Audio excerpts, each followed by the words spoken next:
Non, non, non, ne touchez à rien, vous êtes bien dans votre magazine préféré, et ça, c'est la Zoosession de la semaine.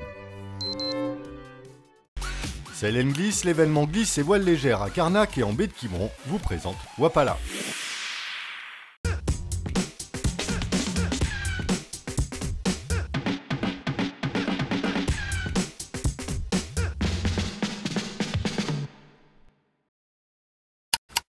Bienvenue sur Wapala, votre mag 100% watersports. Au programme, le portrait d'une jeune artiste surfeuse au talent prometteur, une zoosession complètement barrée à Osgore, le report du Billabong Pro Tahiti qui vient de s'achever et l'histoire d'un stage à Hawaï qui tourne mal. Et ça, c'est tout de suite dans les news.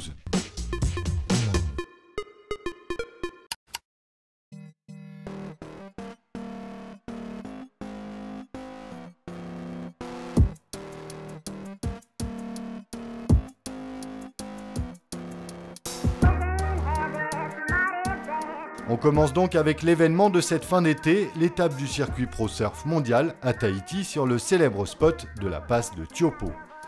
Rien à voir avec le swell historique de l'an dernier, plus modeste, la QV 2012 a tenu malgré tout ses promesses. Côté résultat, Slater out dès le 3e tour, la voie est libre, ce sont les Australiens Fanning et Parkinson qui s'entretuent en finale.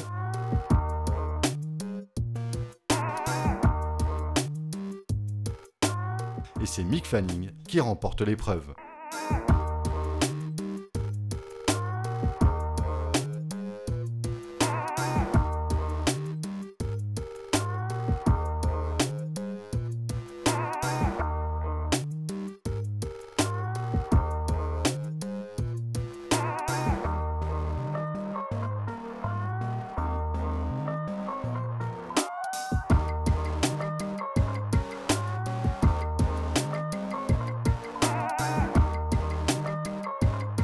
Mauvaise pioche pour le français Jérémy Flores qui tombe en quart face à Joel Parkinson.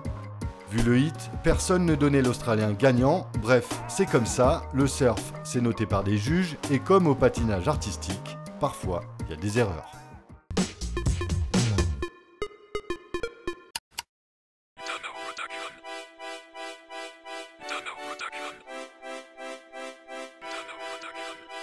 Suite du périple de Marc Julio à Hawaï. Nous vous en parlions au printemps, cet étudiant en commerce international est parti en stage dans le surf business à Honolulu. Nous avions vu un jeune garçon déjà bien acclimaté après quelques jours sur place. Au bout de 2 mois, on peut dire qu'il a pris à bras-le-corps ses différentes missions hawaïennes. Malin, il a su jouer avec son emploi du temps pour s'accorder quelques bons moments. Pour preuve, ces images reçues d'un stagiaire exploité à 2 doigts du burn-out.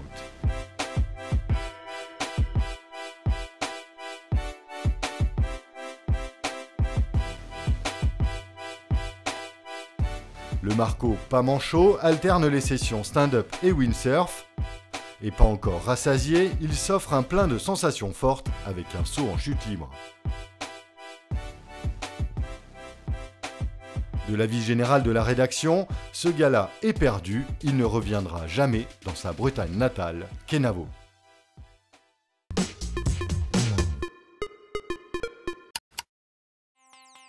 Pendant nos surfs de l'été, nous avons découvert une toute jeune artiste, tout plein d'énergie et de talent, le tout sur un edit soigné de Birdie Film.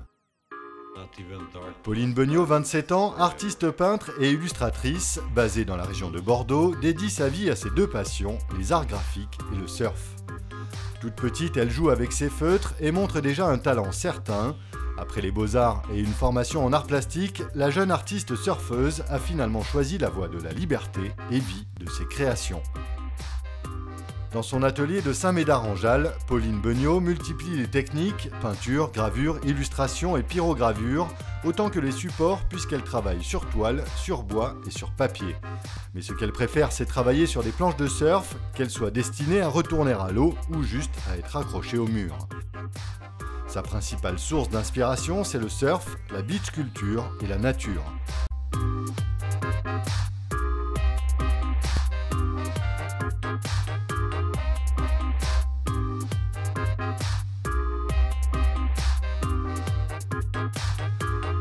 Quand les conditions sont au rendez-vous, Pauline sort son longboard, direction la côte, pour une session ressourcing actif et rafraîchissant.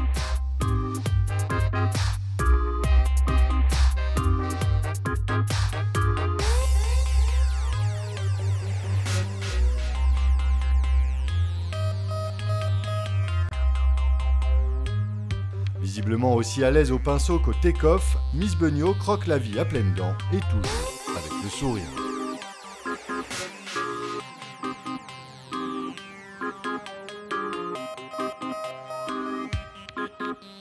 Son talent et son inspiration surf lui ont permis de travailler en collaboration avec la grande marque de surfwear Oxbow pour les collections Printemps-été 2013, une sorte de consécration et surtout la possibilité de continuer à lier ces deux passions. Pour l'heure, Pauline prépare un voyage en Californie, histoire de trouver de nouvelles sources d'inspiration dans le berceau de la board culture.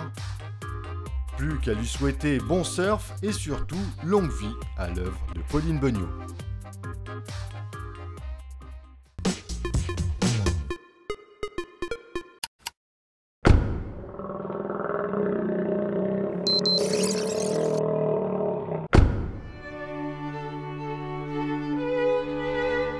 Histoire de commencer cette rentrée du bon pied, voici le dernier délire de la fine équipe de Common Production à Osgore. Au cours d'une soirée sûrement un peu trop arrosée de soda trafiqué ou d'eau minérale frelatée, la bande de surfeurs locaux emmenée par les frères Mangiarotti décide de se faire la session du lendemain en mode zoo. HDLP. Manda bro.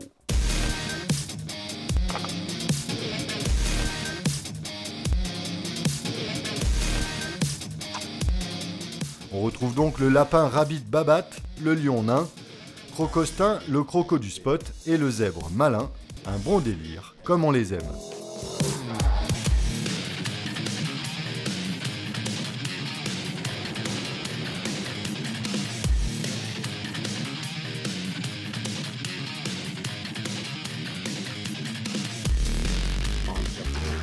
Gaffe quand même, si vous voulez vous faire une zoo-session avec des déguisements lourds, prévoyez le gilet de sauvetage, ça peut être utile pour rester en surface.